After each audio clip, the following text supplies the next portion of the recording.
une en tout cas qui passe totalement au vert, c'est la région Sud. Stéphane Ravier, vous êtes sénateur Rassemblement national des Bouches-du-Rhône. Bonjour, merci d'être avec nous ce matin. Tout d'abord sur cette carte, le passage de la région au vert, c'est rassurant? C'est rassurant, c'est déjà mieux. C'est un petit peu étonnant d'ailleurs que ça ne soit pas déjà le cas, parce que dans notre département, en particulier des Bouches-du-Rhône, nous étions quand même beaucoup moins touchés qu'ailleurs. Pourtant, c'était pas gagné, parce que l'assistance publique des hôpitaux de Marseille cumulait dettes et déficits, 1 milliard de dettes, 900 millions d'euros de déficit, avec des moyens, j'allais dire dérisoires, en tout cas qui avaient conduit le personnel soignant à faire grève, et en particulier les urgences. Hein. Nous avions été touchés comme partout ailleurs.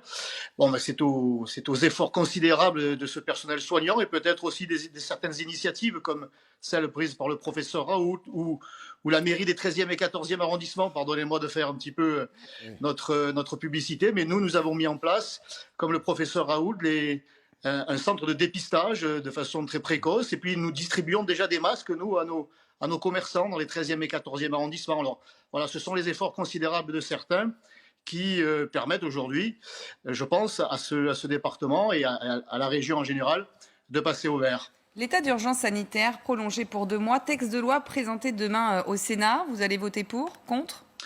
Moi, ce qui me choque déjà, c'est de donner carte blanche au gouvernement pour 2 mois. Ça me semble excessif. Je crois que les parlementaires, malheureusement, sont mis à la diète, eux aussi au travail. L'on peut très bien retourner au Parlement, au Sénat, à l'Assemblée nationale, dans 1 mois. Pourquoi 2 mois? Pourquoi pas 6 mois aussi pendant qu'on y est? Je crois que le gouvernement, là, il va un peu trop fort à mon goût. C'est ce que je ferai savoir au Sénat demain, parce que, bien sûr, je m'y trouverai. Le gouvernement, justement, cette mise en garde encore ce matin et hier du ministre de la Santé, Olivier Véran. S'il y a relâchement, si le nombre de malades augmente, pas de déconfinement. Oui, mais là, on est encore, de la part du gouvernement, dans une volonté de culpabiliser les Français. S'il y a une épidémie, c'est à cause des Français, c'est parce qu'ils ne sont pas dans le confinement. Alors, il est vrai que dans certaines cités à Marseille, le confinement, on ne sait pas ce que c'est. On continue tous les trafics illicites. Mais en règle générale, les Français, et les Marseillais en particulier, respectent le confinement. Mais ils le respecteraient d'autant mieux si on leur en donnait les moyens. Où sont les masques? Et quand il y a des masques, c'est à des prix prohibitifs. L'État n'est même pas intervenu pour bloquer le prix des masques. C'est tout simplement scandaleux. C'était à lui d'intervenir. Où sont les surblouses? Où sont les gels? Alors ça, c'est pour le personnel soignant, bien sûr. Où est le gel hydroalcoolique?